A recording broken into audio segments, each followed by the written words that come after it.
හැමෝම ආයුබෝවන් කියලා පිළිගන්නවා අද වීඩියෝ එකත් එක්ක. පසුගිය දින කිහිපය තුළ ආందోලනාත්මක කතා පොතක් වුණ mRNA ගැන කතා කරන්න තමයි අද වීඩියෝ එකෙන් බලාපොරොත්තු වෙන්නේ. මොනවද මේ mRNA කියන්නේ? ඇයි අපිට mRNA වැදගත් වෙන්නේ? ඒ වගේම විෂයාන නිෂ්පාදනය කරන පිළිකාවලට දින හැකි mRNA කියන වැදගත්කමත් මේ වීඩියෝ එකෙන් කතා කරන්න බලාපොරොත්තු වෙන්නේ. මුලින්ම අපේ මේ ඉන්නත්වල ඉතිහාසය දිහා පොඩ්ඩක් බලුවොත් ඩොක්ටර් මොරියන් ෂර්මන් තමයි සලකන්නේ මේ නූතන එන්නත් විද්‍යාවේ පියා විදියට. 1960 පුතේ දිනකට විතා ගැනීමේ අවස්ථාවක් ලැබෙලා තියෙනවා මෙන්න මම්ස් කියන රෝගය නිසා. ඊට පස්සේ ඔහු මොකද කියලා දෙන්නේ අයිතෙන් සම්කල් එකක් කරගෙන ගියලා පරීක්ෂණ කටයුතු කරලා ඉවරලා තියෙනවා. ඊට පස්සේ අවුරුදු 4ක කාලයක් ඇතුළත ඔහුට පුළුවන් වෙලා තියෙනවා මේ මම්ස් කියන රෝගය සඳහා එන්නතක් නිෂ්පාදනය කරන්න. COVID-19 නැත්නම් කොරෝනා වෛරසයට ප්‍රථම ඉතාම කෙටි කාලයක් ඇතුළතදී නිෂ්පාදනය කරන ලද එන්නත විදිහට සැලකන්නේ මෙන්න මේ මම්ස් කියන රෝගයට ලබා දෙන එන්නත. ඉතින් මේ ඩොක්ටර් මොරිස් හෙල්මන්ගේ පරීක්ෂණ කටයුතු නිසා හෙපටයිටිස් A සහ B, measles, ඒ වගේම meningitis, pneumonia වැනි රෝග විශාල ප්‍රමාණයකින් මේ ලෝකයේ විශාල මිනිසුන් ප්‍රමාණයකින් ජීවිත බේර ගන්න උදව් වුණා කියලා සඳහන් කරලා තියෙනවා. මොනවද මේ එන්නත් වලින් කරන්නේ? එන්නත් වලින් කරන්නේ අපේ දේශයට නම් කිසි අවදානමක් සඳහා ප්‍රතිචාර කිරීමට සූදානම් කරන එක. සාම්ප්‍රදායිකව එන්නත් විදියට ලබා දෙන ප්‍රධාන ක්‍රම හතරක් තියෙනවා. නමුත් ඉතාම සුලභ ක්‍රම දෙකක් තමයි තියෙන්නේ. එකකදී කරන්නේ අපේ දේශයට එන්නතක් විදියට අඩපණ කරන ළඟ ව්‍යාජනික ශුද්ධජීවීන් හෝ නැත්නම් මරණ ළඟ ශුද්ධජීවීන් ලබා දෙන එක. මේවා ලබා ගැනීමෙන් අපේ දේහය රෝගී වෙන්නේ නැහැ. හැබැයි අපේ දේහය තුළ නිෂ්පාදනය වෙනවා සත්‍ය වශයෙන්ම ව්‍යාජනික ශුද්ධජීවී ආකාරයකට ඇතුළු නොවුණු ඒ සඳහා පහළ වීම සඳහා ඇන්ටිබොඩීස් නැත්නම් මේ ප්‍රතිදේහ කියන ප්‍රෝටීන් වර්ග. ඒකට ඉතාම සුලභ එන්නත් වර්ග දෙකක් වෙන මේ සරම්ප නැත්නම් ඉන්ෆ්ලුවෙන්සා සඳහා ලබා දෙන එන්නත් වර්ග මෙන්න මේ කාණ්ඩ වෙනවා. අනෙක් ඉතාම සුලභ නොවන තුන්වන ක්‍රමය වන්නේ සමහර එන්නත් වලින් අපිට ලබා දෙනවා දේහයට මේ ශුද්ධජීවීන්ගේ නිෂ්පාදනය කරන විෂ යම්කිසි ප්‍රමාණයක්. ටෙටනස් සඳහා ලබා දෙන එන්නත ඇතුළේ මෙන්න මේ කාණ්ඩයට. හතරවන කාණ්ඩය වන්නේ මේ එන්නත් වලදී අපේ දේහයට ලබා දෙන්නේ සම්පූර්ණ ශුද්ධජීවියා නෙවෙයි. ඒ කියන්නේ මේ ශුද්ධජීවියාට අදාළව දේහයේ තියෙන ඉතා සුළු කොටසක් තමයි මේ විදියට එන්නතක් විදියට අපේ දේහයට ලබා දෙන්නේ. අපි ඊළඟට බලමු කොහොමද මේ mRNA එන්නත් කරන්නේ කියලා. COVID-19 වසංගතයේදී ලබා දුන්න Pfizer සහ Moderna කියන එන්නත් මේ mRNA එන්නත් කාණ්ඩයට. mRNA කියන්නේ ප්‍රෝටීන සංශ්ලේෂණය කිරීම සඳහා කේතය අරගෙන ඉතා කුඩා RNA අණු.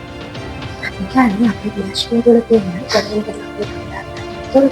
ප්‍රෝටීන සංශ්ලේෂණය සඳහා රයිබෝසෝම වල තරම් mRNA අණු. ඒකට සාම්ප්‍රදායික එන්නත්වලදී ප්‍රෝටීන ලබා දුන්න mRNA එන්නත්වලදී මේ ප්‍රෝටීන හැදීමට අවශ්‍ය ඒකේ සපයන අණු. ඒ කියන්නේ මොස් දෙකක් මේ ප්‍රෝටීන හැදීමට අවශ්‍ය තොරතුරු තමයි මේ mRNA කියන හැදීම.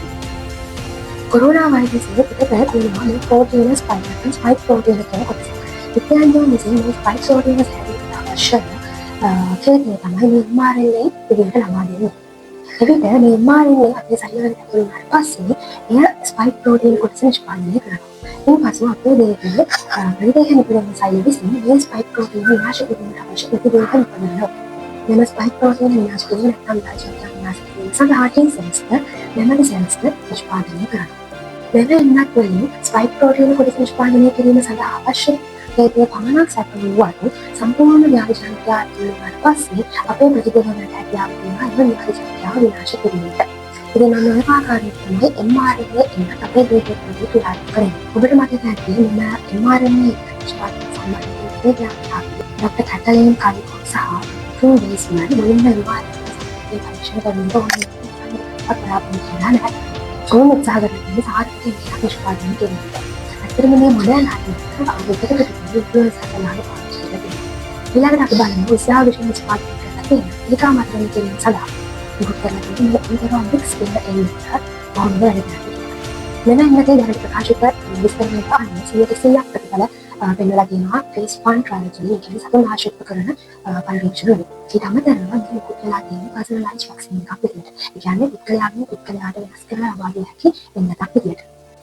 නමුත් මේ සම්පූර්ණයෙන්ම mRNA එන්නතක් විතරක් නෙමෙයි. කියන්නේ mRNA වලට අමතරව මේකේ වෛරස් 4කුත් නම් කරනවා සඳහන් වෙලා තියෙනවා. मैं मिश्रण ऑन क्वालिटी वायरस अनावृत सधानते मेवा मणि मुक्तकरण पीठानिसायतेन किंवचन जातिके विनाशकरण समर्थनवा फोन करने परीक्षण समार परीक्षण नियंत्रण सिद्धार्थ सुवाकतर एम जातिके विनाशकरण बाबत समारायते संपूर्णेन मेवा विनाशकरण මෙම එන්නගේ ප්‍රධාන අරමුණ වෙලා තියෙන අපේ ප්‍රතිශක්තිකරණ පද්ධතියේ ප්‍රතිකාසයන් අනිවාර්ය විනාශ කිරීමට තුරුදු පුහුණු කිරීමයි. ඉතින් මේ එන්නට රුසියානු සෞඛ්‍ය අමාත්‍යාංශයෙන් අනුමැතිය ලබා ගත්තේ ලෝකටම උත්තරායන පර්සනලයිස්ඩ් එන්වයරන්මන්ට් එන්නට විදිහට කරනවා. ඉතින් මෙන්න මේ විදිහට COVID-19 වසංගතයත් එක්ක දියුණුව mRNA එන්නත් අධිරාමයේ ප්‍රතිකාසයන් විනාශ කිරීම සඳහා ලබා දෙන කියනත් බවට දියුණු වෙලා තියෙනවා. ඉතින් නෝපරාවිසයේ තියෙන පිළිකාරෝගී තමයි තාම සුභාරංචියක් වෙනවා.